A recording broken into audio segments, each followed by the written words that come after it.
তার বিমুখ দেশকে নিয়ে কাজ করার মতো মানুষ বাংলাদেশে খুব অভাব রয়েছে। তার ইন্তেকালে সুপ্রিম কোর্ট এবং গোটা বাংলাদেশ একজন অভিভাবককে হারিয়েছে। আল্লাহ তাআলা তাকে জান্নাত নসিব করুন, আমরা সেই দোয়া করি। আমিন।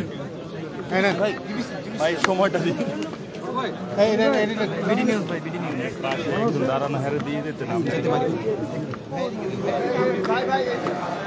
দর্শক সরাসরি দেখছিলেন ডেইলি সানে। এই মুহূর্তে রয়েছি হাইকোর্টের ভেতরে এবং যেখানে দেখতে পাচ্ছেন যে কিছুক্ষণ আগেই শেষ হয়েছে উপদেষ্টা হাসান আরিফের শেষ জানাজা। এবং আমরা দেখছিলাম তিনি অন্তর্বর্তীকালীন সরকারের বেসামরিক বিমান ও পর্যটন ও ভূমি মন্ত্রণালয়ের উপদেষ্টা AFM হাসান আরিফ। তিনি গতকাল চিকিৎসাধীন অবস্থায় ল্যাবিড হাসপাতালে তিনি অত্যন্ত স্নেহ দৃষ্টিতে দেখতেন এবং জুনিয়র আইনজীবীদের আইন বিষয়ে শিক্ষার ক্ষেত্রে তিনি অসাধারণ ভূমিকা রেখে গেছেন। আজকে তাকে হারিয়ে আমরা মনে করি আমরা একজন অভিভাবক হারিয়েছি, রাষ্ট্রের একজন সুযোগ্য নাগরিক, একজন দেশপ্রেমিক সৎ নাগরিককে আমরা হারিয়েছি। উনি আমাদের কাছ থেকে চলে যাওয়ায় আমাদের অপূরণীয় ক্ষতি হয়েছে। বিশেষ করে বাংলাদেশের এই দুঃসময়ে তিনি যে হাল ধরতে গিয়েছিলেন এবং আমরা আশা করেছিলাম তার মধ্য দিয়ে, তার মাধ্যমে বাংলাদেশের বিভিন্ন ক্ষেত্রে আমরা অনেক সংস্কার আমরা আশা করেছিলাম। এবং ওনার সাথে আমার ব্যক্তিগতভাবে উনি যখন LGRD দায়িত্বে ছিলেন সেখানে ওনার সাথে আলাপ করেছি। উনি ভূমি মন্ত্রণালয়ের দায়িত্বে ছিলেন। বাংলাদেশের ভূমি সংস্কারে ওনার কাছ থেকে আমরা অগ্রণী ভূমিকা আশা করেছিলাম। ওনার অসমাপ্ত কাজ যাতে আমরা সকলে মিলে সমাপ্ত করতে পারি সেই লক্ষ্যে আমরা ঐক্যবদ্ধভাবে কাজ করে যাব। তার যে আদর্শ আমাদের মাঝে রেখে গেছেন সেই আদর্শ আমরা সুপ্রতিষ্ঠিত করতে পারবো। এবং তার মৃত্যুতে আমরা একদিকে যেমন মর্মাহত হয়েছি, আমরা মনে করি আজকে এই যে অপূরণীয় ক্ষতি এবং শোক, সেই শোককে আমরা অবশ্যই শক্তিতে পরিণত করতে পারবো।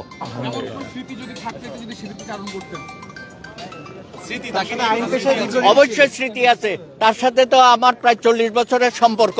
আমরা যখন তরুণ এখানে অংশগ্রহণ করেছি তখন থেকেই আমাদেরকে অত্যন্ত স্নেহ দৃষ্টিতে দিয়েছেন। অনেক আইনের ব্যাখ্যা তার কাছ থেকে আমরা পেয়েছি। উনি যখন কোর্টে আর্গুমেন্ট করতো আমরা সেখানে গিয়ে তার পাশে, তার পেছনে আমরা বসে থাকতাম। তার কাছ থেকে আমাদের অনেক শিকার আরও অবদান উনি আমাদের কাছে রাখতে পারতেন। এবং সবথেকে বড় কথা হচ্ছে এত মানবিক তিনি ছিলেন।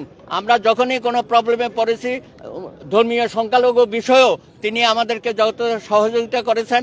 অর্পিত সম্পত্তি আইন এবং ঢাকেশ্বরী মন্দির সহ বাংলাদেশের অনেক দেবত্ব সম্পত্তি যে ব্যাহত হয়ে গেছে সেই সব বিষয়ে যখন ওনাকে আমরা অনুরোধ করেছি উনি আমাদের জন্য আইনি লড়াই করেছেন। এবং জীবনের শেষ দিন পর্যন্ত ঢাকেশ্বরী মন্দিরের বিষয়ে তিনি আমাদের আইনজীবী হিসাবে যথেষ্ট ভূমিকা রেখেছেন।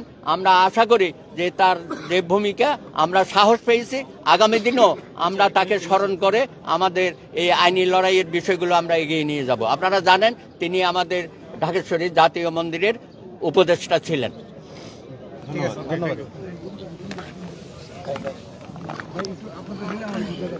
দর্শক সরাসরি দেখছিলেন ডেইলি সানে। এই মুহূর্তে হাইকোর্ট প্রাঙ্গণে আমরা দেখতে পাচ্ছিলাম উপদেষ্টা হাসান আরিফের জানাজা শেষে শুভাকাঙ্ক্ষীরা যা বলছিলেন। এবং কিছুক্ষণ আগেই অ্যাডভোকেট সুব্রত তিনি বলছিলেন এবং স্মৃতিচারণ করছিলেন হাসান আরিফের ব্যাপারে। উপদেষ্টা হাসান আরিফের ব্যাপারে স্মৃতিচারণ করছিলেন। আমরা আসলে দেখতে পাচ্ছি এখনো অনেকেই ফুলের শ্রদ্ধা জানাচ্ছেন। দেখছেন সেটি দর্শক সরাসরি দেখছেন।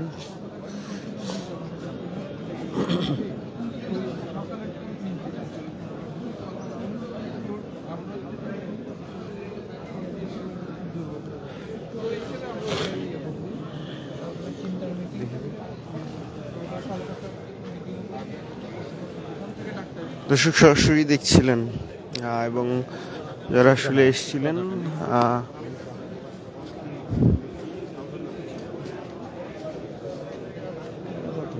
Mahamuddin Kupon. দর্শক সরাসরি দেখছিলেন ডেইলি সানে এবং আপনাদেরকে দেখানোর চেষ্টা করছিলাম যে হাইকোর্ট প্রাঙ্গণে এই মুহূর্তে উপদেষ্টা হাসান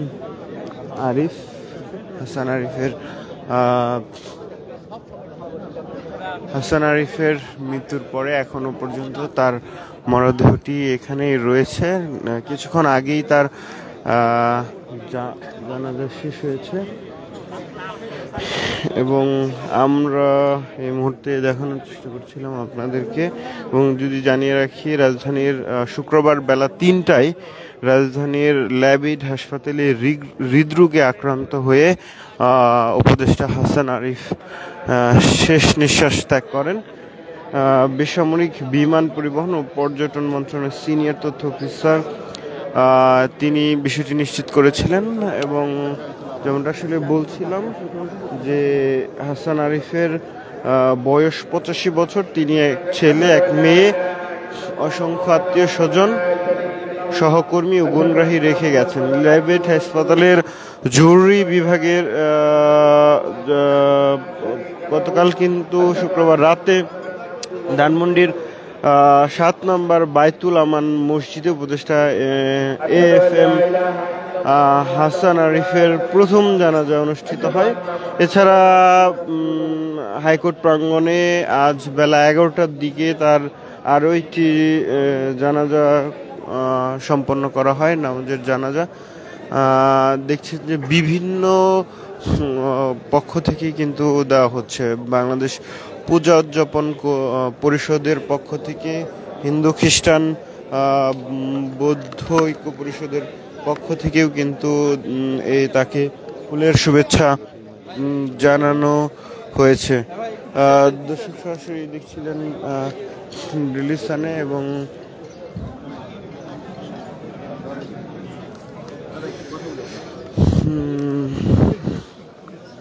স্মৃতিচারণ করবেন। প্রয়াত হাসান আরিফ স্যারকে চিনি দীর্ঘদিন যাবৎ।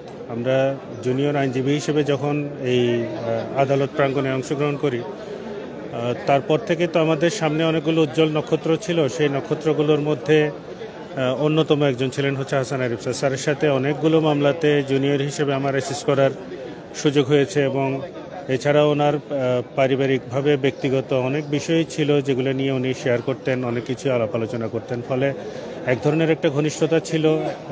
খুব আমি বলবো যে প্রায় সন্তানের স্নেহ হয়ে ওনার কাছ থেকে পেয়েছি একটা দীর্ঘ সময়।